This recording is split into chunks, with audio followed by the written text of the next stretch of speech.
Panibagong araw, panibagong video tayo mga kamasa. So ngayong araw ay yan, mag-extra tayo ulit ng artista sa TV5. So yan, magko-commute lang tayo, pupunta na tayo ng TV5 mga kamasa. Ayan, nandito na tayo. Pag nakita mo yung logo na yan, ibig sabihin TV5 na. Yan, nakita mo yung malaking pula. So ayan, nandito na tayo sa gilid maglalakad. Papunta doon sa entrance.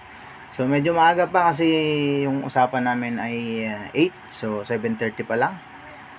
Yan, ito yung entrance. Yan.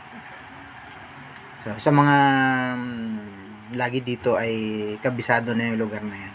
So pasok tayo. Kita tayo sa elevator mga kamaster. Isang beses lang tayo, kilala na tayo kagad nung guard.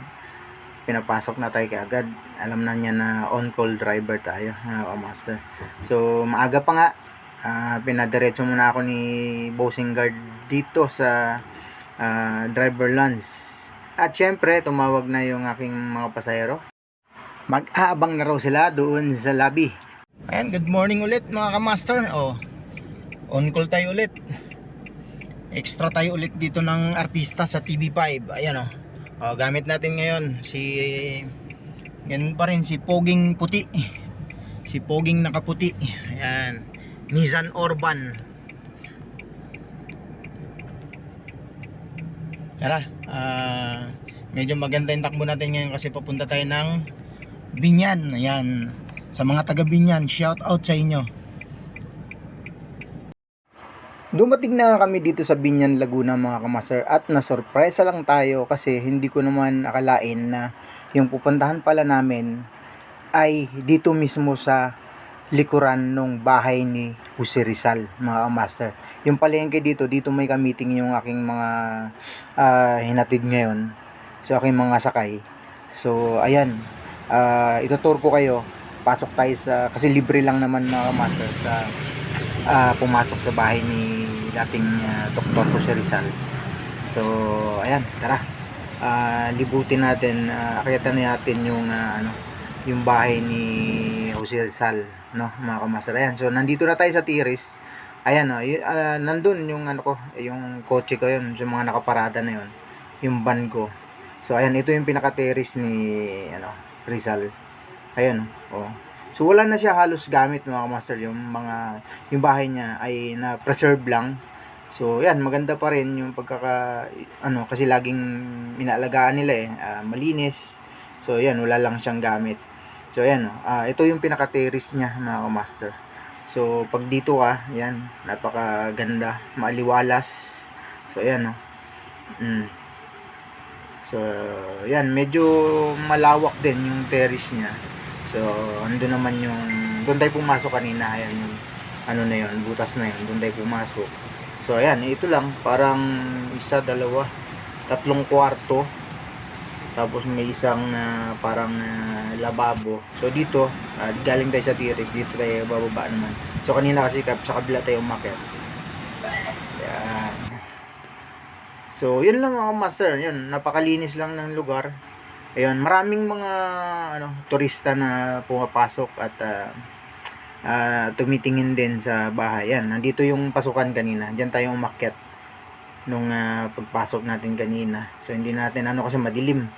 So ayan, okay na, nakaikot na tayo mga kamaster. So nandito na tayo ulit sa sa van natin. Kasi mainit, sobrang init, tirik na tirik. Tirik na tirik yung araw, kaya bumalik na tayo dito sa van para makapag-aircon. So ayan, hindi ko lang akalain talaga na dito talaga mismo yung punta, So wala akong idea talaga. Kahapon sinabi lang sa akin na Laguna yung punta. Kaya yun, hindi ko naman nakalain na talagang dun sa bahay ni Rizal. So ayan, tapos na sila doon. Nandito sila ngayon sa Southwood Mall. Ayan, kumakain lang sila. So tayo, maghanap muna tayo ng mabibilan ng tubig kasi sobrang init. Sobrang init mga kamaster. Kailangan natin uminom ng tubig. Ayan, napaganda. Malinis at konti lang yung tao. Konti lang yung tao dito sa mall na to mga kamaster. So ayan, may mga condo na rin dyan.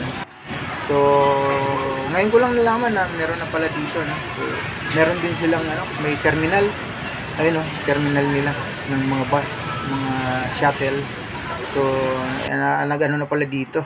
maganda na. So ayan, touchdown. Andito na tayo sa mga kamaster sa TV5. So naibaba na natin sila. So ibababa ko lang tong sasakyan, tapos mag fill up lang tayo nung time card natin, tapos pauwi na tayo kasi mag-out tayo ng 4 mga kamaster. So sakto lang yung natin. So sulit yung ating extra ngayon kasi medyo maganda pala ang labanan dito kapag province, no? So si Binyan ay Laguna na. So labas na siya ng Metro Manila. So mas maganda kapag ganun kasi merong allowance, food allowance. So ayan, malabas na tayo ng TV5 mga kamaster. So ayan, hanggang sa susunod, nakadalawang hindi naman sunod na araw, magkaibang araw. So nung Wednesday tsaka ngayon Friday tayo nag-extra. So ayan, TV5. Ayan. So mag-aabang lang tayo ng jeep, isang sakay lang tayo mga kamaster. So maraming salamat.